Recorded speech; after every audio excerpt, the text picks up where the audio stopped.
안녕하세요. 2학기 수업이 비대면으로 진행돼서 오늘은 영상으로 대체하겠습니다. 저번 우리 1학기에서 여러가지 디저트를 만들어 봤지만은 좀 부족한 점도 많았고 한데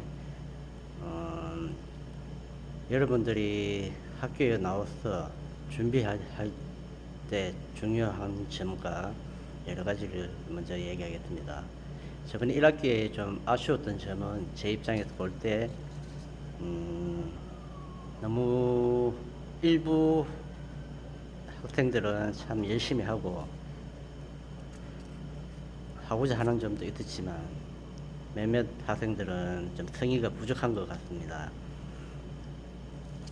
실습실에 들어왔을 때는 긴장을 항상 해야 됩니다. 주위에 위험한 도구도 많고 사고가 날 확률도 많습니다. 그래서 항상 긴장은 늦추지 말고 우선 복장은 깨끗한 위생복부터 준비하시고 앞치마, 개인 행주부터 좋고요. 그리고 요즘 위생 때문에 문제가 많았죠. 그래서 요즘 보면 개인 위생 라텍스 장갑을 많이 착용합니다. 가능하면은 착용하시고 그렇으면은 수시로 손을 닦고 수시로 손을 씻고 꼭 그렇게 해주시길 바랍니다. 그리고 사용한 기물은 깨끗하게 세척을 하시고 특히 디저트 제과 같은 경우에는 버터나 식용유나 어떤 유지 종류를 많이 사용합니다. 그리고 흰자 머랭을 많이 만들죠. 그러면 머랭 제조 시에는 유지 성분이 기물에 묻어 있거나 이러면은 머랭이 제대로 안 올라오죠. 그렇기 때문에 항상 버터나 유지 종류 사용하고 난 후에는 세제로 깨끗하게 씻어서 말려주셔야 합니다. 그리고 1학기 때 보면 도구가 제일 중요한 도구가 뭐죠? 케이크 디자인에 스패츌라가 중요하죠.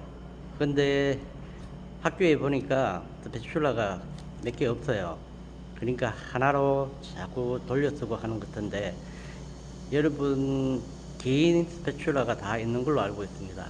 항상 실습 시간에는 꼭 개인 도구는 가능한 챙겨서 준비하시기 바랍니다. 그리고 2학기에는 1학기에는 한 제품을 만들어서 분할해서 뭐 나중에 가져가든지 먹든지 이래 했었는데 그러니까 한 디자인 하는 사람 한 명, 뭐 사진 찍는 사람 한 명, 따로따로 해가 좀 집중도가 좀 떨어진 것 같아요. 그래서 2학기 때는 가능한 긴 한 작품씩 하도록 할 예정입니다. 그러기 위해서는 꼭 참석을 해 주셔야 됩니다. 제일 중요한 거는 수업 참석이 제일 중요하고요. 그리고 2학기 때 할 이제 메뉴는 꼭 정해진 건 없습니다만 여러분들 또 중간 원하는 메뉴가 있으면은 말씀해 주시면 최대한 참고하도록 하겠습니다. 우선 크렘블레라고 계란하고 우유를 이용했는 아주 부드러운 푸딩형 디저트, 그리고 여러분들 잘 아시는 다쿠아즈 할 것이고 또 고구마 케이크도 한번 할 겁니다.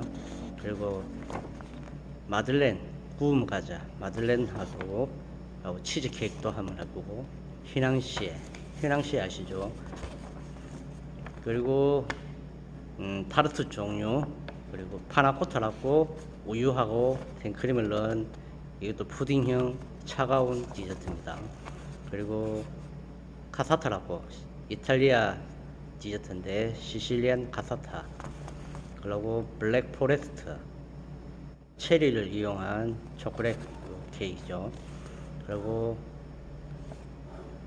더블 프로모즈라고 뭐 두 가지 치즈로 만드는 이제 케이크도 할 것이고, 그리고 오페라 케이크도 한번 할 거고, 비스코티라는 쿠키도 할 예정입니다. 비대면 때문에 다는 어떻게 할 수 있을지는 모르겠지만은 최대한 다 할 수 있는 방향으로 한번 하도록 노력하겠습니다. 여러분들이 참여가 제일 중요하고 꼭 수업에 참여하시길 바랍니다. 그리고 실습실에서 여러분들이 꼭 지켜야 할 거, 좀 전에 얘기했듯이 위생복이라고 수시로 손 씻기라고 개인 도구 지참 꼭 지켜주시고, 크렘브렐레 제일 많이 쓰시죠. 저희들 뭐 호텔 어느 뷔페에 가든 디저트를 보면은 크렘브렐레는 빠지는 데가 거의 없습니다. 또 고객분들이 제일 좋아하시고 맛도 아주 좋습니다. 그래서 크렘브렐레 간략하게 소개해 드리도록 하겠습니다. 크렘브렐레는 뭐 난이도가 어려운 것도 아니고 쉽습니다.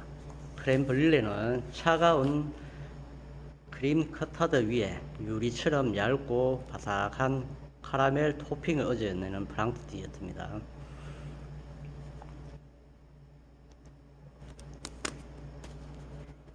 크렘브렐레와 유사한 비슷한 디저트는 크레마 카탈라나, 트리니트 크림, 번트 크림, 케임브리지 번트 크림이라는 뭐 유사한 음식도 있습니다. 크렘브렐레는 프랑스의 대표적인 디저트 중 하나인데, 바닐라 향을 더한 차가운 크림 카스터드 위에 유리처럼 얇고 바삭한 카라멜 토핑을 얹어서 만듭니다. 프랑스 이외에 스페인, 영국에서도 비슷한 요리가 있으나 현대적인 크렘브렐레 레시피는 1982년 프랑스 셰프 알랭 셸락이라는 사람이 개발하였습니다. 차가운 크림 카스터드와 따뜻한 카라멜 토핑이 차갑고 따뜻한 온도, 달고 쓴맛, 부드럽고 바삭한 식감이 아주 대조적인 특징입니다. 오늘날에는 바닐라 이외의 다양한 향을 덧입힌 크렘브렐레 레시피가 여러가지 시도되고 있는데, 전 세계 대부분의 카페나 레스토랑의 단골 디저트 메뉴로 제공되고 있습니다. 참고로 저희 호텔에서도 디저트를 나가고 있지만은 고객분들이 제일 많이 찾는 디저트 중에 하나입니다. 크렘브렐레의 어원은 브릴레라는 말은 타다라는 뜻의 프랑스 말입니다. 브릴레르에서 파생된 단어로 크렘 브릴레, 글자 그대로 불에 탄 크림이라는 뜻입니다. 크림 카스터드 위에 설탕을 뿌리고 토치 등으로 해가 불에 그을려 카라멜 토핑을 만드는 조리법에서 비롯된 것으로 이름처럼 크림 카스터드를 불에 태워 만드는 것입니다. 그것은 아닙니다. 크림에다 불을 태우는 것이 아니고 크림 위에다가 설탕을 뿌려서 거기서 이제 설탕을 태워서 만드는 겁니다. 크렘브렐레의 기원과 역사. 크렘브렐레의 기원은 정확하지 않지만 중세 유럽 전역에서 흔히 볼 수 있던 크림 카스터드에서 발전한 것으로 보는 의견이 일반적입니다. 크렘브렐레에 대한 최초 기록은 1691년 프랑스 유명 요리사였던 프랑스와 마시엘가 남긴 요리책에서 나왔다 하지만, 그때의 레시피는 오늘날 레시피와는 차이가 많습니다. 그래서 크렘브렐레가 본질적으로 유행한 것은 19세기 파리 레스토랑과 카페에서 쉽게 맛볼 수 있습니다. 스페인과 영국에도 크렘브렐레와 유사한 요리인 크레마 카탈라나, 트리니트 크림이 있었습니다. 이로 인해 스페인과 영국은 각각 크렘브렐레가 자기 종주국임을 강조하기도 합니다. 특히 영국의 이러한 주장은 프랑스와 마시알로가 1731년 왕족과 부주아의 요리사의 개정판을 내면서 크렘브렐레의 이름을 크렘 앙글레즈, 영국의 크림이라는 뜻으로 바꿔놓은 사실에도 알 수 있습니다. 이처럼 프랑스, 스페인, 영국에서 저마다 크렘브렐레의 정통성을 주장하고 있지만, 현대적인 크렘브렐레 레시피는 1982년 프랑스 출신 알랭 셀락이라는 사람이 처음 개발한 데 이견이 없습니다. 당시 알랭 셀락은 뉴욕에서 가장 잘 알려진 레스토랑 러 시르크의 수석 요리사로 있었습니다. 정통 프랑스 디저트를 불리기에 손색이 없을 만큼 세련된 프랑스 느낌이라는 평가를 받았는데, 이러한 사실에 힘입어 크렘블레는 오늘날 전세계 프렌치 카페 레스토랑의 대표적인 디저트 메뉴로 자리를 잡았습니다. 크렘블레 종류는 여러 가지가 있습니다. 오늘날에는 레몬이나 오렌지, 제스트, 로즈마리, 초콜릿, 커피, 리큐르, 녹차, 피스타치오, 코코넛 등 다양한 과일 등을 첨가해서 맛과 향을 더하기도 합니다. 크렘블레와 유사한 디저트로는 크레마 카탈라나, 트리니티 크림이 있습니다. 크레마 카탈라나는 스페인 카탈로나 지방의 전통 디저트로 현지에서는 크레마 크레마다, 크레마 디 산트 조세프라고 불립니다. 전통적으로 성 조세프 날에 먹는 요리였습니다. 크레마 카탈라나의 크림 커터들은 오렌지나 레몬 제스트, 시나몬으로 향을 더해서 카라멜 토핑은 토치가 아닌 브롤러를 이용해서 만듭니다. 프랑스의 크렘블레에 비해 맛이 진하고 묵직한 맛이 특징입니다. 트리니티 크림, 정확한 근거는 없으나 1879년 케임브리지 대학의 트리니티 컬리지에서 처음 소개된 것으로 알려져 있으며 크림브리지 번트 크림으로도 불립니다.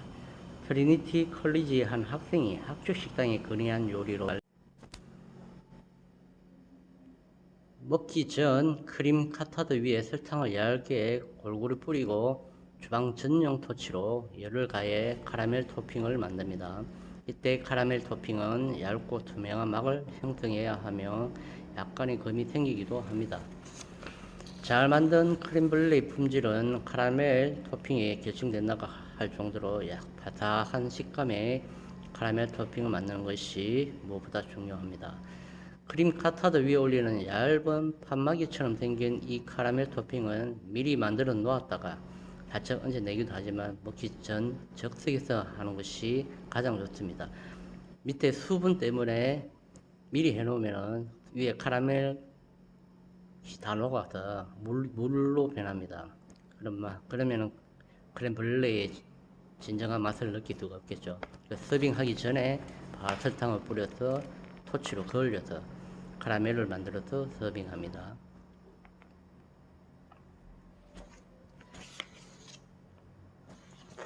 이렇게 크렘블레 간단하게 소개를 했습니다. 그 다음 크렘블레 했고, 그 다음에 저희들 많이 사용하는 디저트 중에 파나코타라고 있습니다. 파나코타도 생크림과 설탕을 뭉근히 끓이다가 바닐라 향을 낸 후 마지막에 젤라틴을 넣어 차갑게 굽힌 이탈리아 스위트 푸딩입니다. 크렘블레는 중탕으로 구워서 계란 푸딩형이고, 파나코타는 젤라틴이 들어갑니다. 젤라틴 들어가고 계란은 안 들어갑니다. 그래서 냉장고에 굳히는 차가운 부드러운 푸딩형입니다. 비슷한 음식으로 일반 푸딩, 플란, 카스타드, 크렘블레, 블랑망제와 이런 유사한 음식도 있습니다. 파나코타는 생크림과 설탕을 끓이다가 바닐라로 향을 낸 후 마지막에 젤라틴을 넣어 차갑게 굳혀 먹는 이탈리아식 스위트 푸딩으로 이탈리아 북부 피에몬테 지방을 중심으로 발달했다고 합니다. 개인의 취향에 따라 과일, 카라멜, 초콜릿, 커피 등의 토트와 가니쉬 요리나 음식에 장식 또는 곁들임으로 사용되는 식재료를 곁들여 다양하게 응용하여 먹을 수 있습니다. 파나코타는 이탈리아에서는 물론 세계적으로 유명한 요리지만 그 요리에 대해서는 알려진 바가 거의 없다고 합니다. 파나코타와 유사한 요리로는 카스타드, 블랑망제, 푸딩, 플란, 크렘블레 등이 있습니다. 파나코타의 어원은 파나코타의 판나는 이탈리아어로 크림을 말하는 거고, 코타는 익히다는 뜻합니다. 즉 파나코타는 익힌 크림이라는 의미입니다. 파나코타의 기원과 역사에 대해서 알아보겠습니다. 파나코타는 이탈리아는 물론 세계적으로 유명한 디저트죠. 그러나 파나코타에 대한 기원은 확실하지 않으며 일반적으로 20세기 초 헝가리 출신의 여성이 피에몬테주 랑기 지역에서 처음 만들었다고만 알려져 있습니다.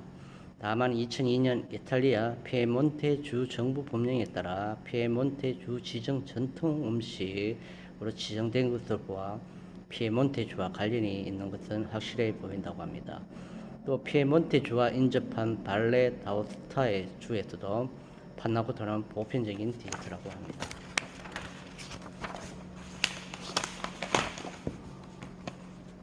일부에서는 파나코타가 페초 디 겔로 살짝 얼린 것이라는 요리와 관련이 있다고 보기도 하는데, 페초 디 겔로는 1891년 펠레그리노 아르투스가 쓴 주방에서의 과학과 잘 먹는 것의 예술에 실려 있는데, 파나코타의 주 재료인 크림, 우유 대신 물과 계란 노른자를 사용했다는 점에서 요즘과 차이가 많습니다. 파나코타의 재료 중 하나인 바닐라의 역사에서 파나코타의 시온을 유추해 볼 수 있다는 주장도 있습니다. 바닐라는 16세기 초 스페인에 처음 소개된 후 17세기 초에는 유럽의 다른 지역까지 전파되었다고 합니다. 바닐라는 당시 멕시코에서만 재배된 탓에 값이 비싸고 귀하고 오랜 기간 동안 유럽 부유층만 주로 사용했다고 합니다. 19세기 중반에 이르러서야 아프리카의 리유니온슨, 마카가스카르 등에서 대규모로 재배가 시작되었다는 사실을 고려하면 파나코타의 유래 역시 바닐라를 보편적으로 구할 수 있었던 19세기 중반 이후로 보는 것이 타당해 보인다고 합니다. 그럼 파나코타 만드는 방법에 대해서 간략하게 설명하겠습니다.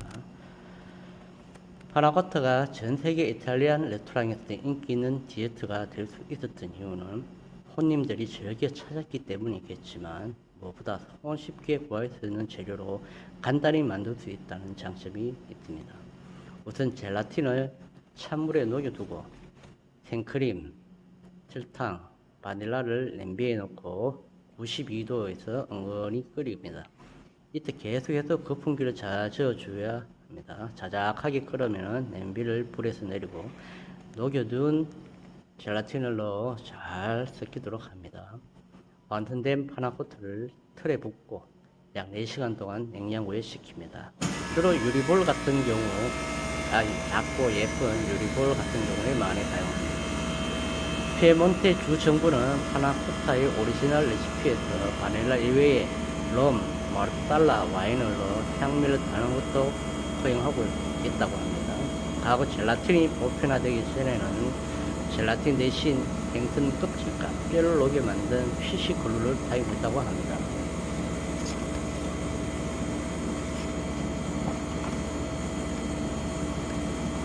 그리고 파나코타에 먹는 방법은 피에몬테 주 정부의 기준에 따르면 파나코타는 돌체 구치 아이오, 즉 스푼으로 떠먹는 스푼 디저트이며, 틀에서 끓여 놓았을 때 자체의 형태를 유지할 정도의 탄력만 지니고 있어야 한다고 합니다. 파나코타는 프레젠테이션 접시에 담아낸 모양이 심플하고 자연스러워야 하고, 전통적으로 피에몬테 지방에서는 파나코타만 먹기나 베류 종류나 작은 과일만을 곁들여냈다고 합니다. 그러나 오늘날에는 파나코타의 인기가 높아지면서 레시피도 많이 바뀌었습니다. 파나코타 자체가 담백하고 심플한 맛을 갖고 있어서 카라멜, 초콜릿, 커피, 과일 소스 등을 곁들여내거나 코코넛 향신 다채로운 향기와 맛을 더하려면 다양한 제철 과일을 곁들이면 됩니다. 좋아하는 여러가지 본인들이 좋아하는 여러가지 과일, 너트류 다 뭐든지 가능합니다.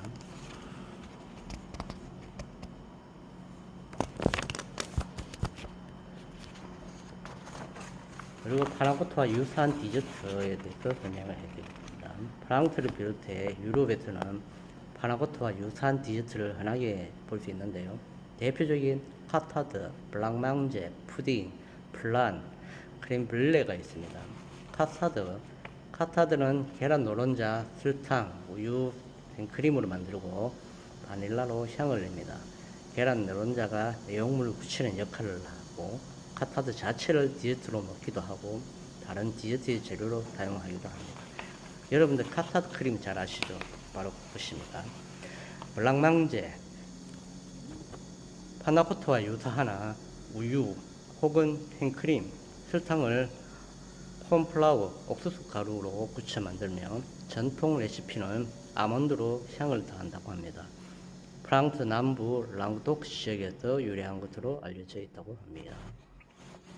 푸딩, 일반적으로 푸딩이라고 하면 디저트로 먹는 스위트 푸딩을 가리키는데 커스타드 혹은 블랑망제와 매우 유사하며 허니 브레드나 라이스 등 밀가루나 곡물을 이용해서 만들었다고 합니다. 플란, 카스타드에 카라멜을 듬뿍 뿌린 스위트 디저트이며 영국에서는 커러트나 파이쉘 안에 단맛 또는 짭조름한 맛의 필링을 채워 구운 패트리를 의미한다고 합니다. 크렘블레, 좀 전에 설명했던 크렘블레는 태운 크림이라는 뜻을 가진 디저트로 카스타드 위에 딱딱한 카라멜층을 입힌 프랑스의 디저트입니다.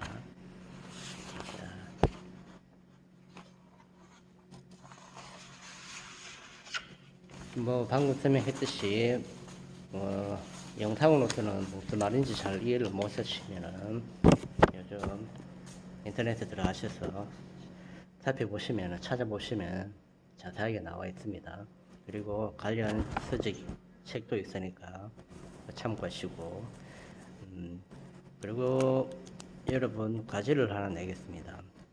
여러분 디저트란 무엇인가 대해서 한번 서술해 주시기 바랍니다. 디저트란 무엇인가? 여러 사이트에다가 찾아보시든지 책에서 보시든지 본인들이 생각했던 바를 적든지 그거는 자유입니다. 그리고 티라미수 대해서 설명을 잠시 하겠습니다. 티라미수 잘 아시죠? 누구나 좋아하시는 티라미수는 이탈리아를 대표하는 디저트인데 커피, 카카오, 마스카포네, 치즈, 계란 노른자, 설탕을 재료로 기운이 나게 하다 혹은 기분이 좋아지다라는 뜻처럼 열량과 영양이 높고 정신이 번쩍날 만큼 기분 좋은 맛으로 알려져 있습니다. 티라미수의 유래와 기원은 정확하지 않지만 1970년대 깜베르 부부가 베네토 주 트레비소에서 운영한 레스토랑 레 베커리에서 티라미수가 개발되었다는 설이 가장 설득력이 있다고 합니다. 티라미수가 잡지나 책에 등장하기 시작한 것은 1980년대로 역사가 길지 않음에도 불구하고 세계적으로 잘 알려져 있습니다. 티라미수 어원, 티라미수는 이탈리아로 밀다, 잡아당기다는 뜻하는 티라레에서 나를 뜻하는 위를 나타내는 수가 합쳐진 말입니다. 말 그대로 나를 들어 올리다라는 속뜻으로 기분이 나게 하다 혹은 기분이 좋아지다라는 의미가 있습니다. 티라미수는 이름은 티라미수 들어가는 재료의 특성상 맛과 영양 면에서 기대할 수 있는 효과를 적절하게 표현하고 있고 티라미수에는 카페인 성분을 함유한 커피와 카카오뿐만 아니라 마스카포네 치즈, 노른자, 설탕 등이 들어가고 이들은 먹는 사람의 기분과 영양을 동시에 고조시키는 효과가 있다고 합니다. 때로는 끌어올리다.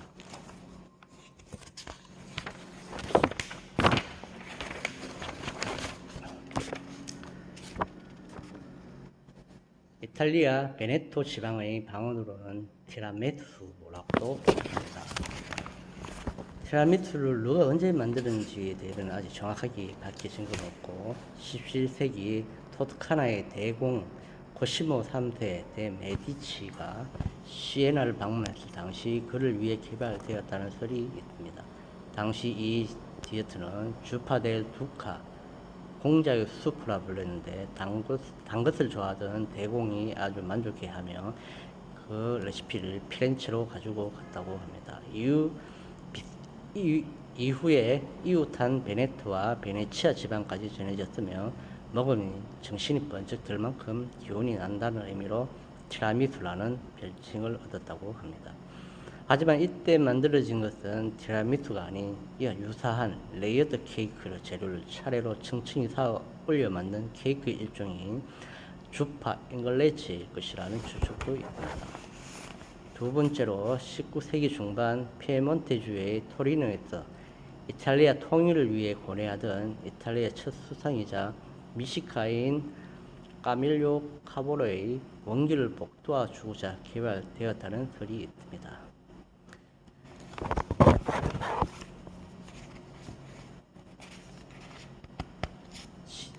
이번 2학기 수업에도 티라미수를 한번 가능하면 하도록 하겠습니다. 그때 자세한 방법을 설명했고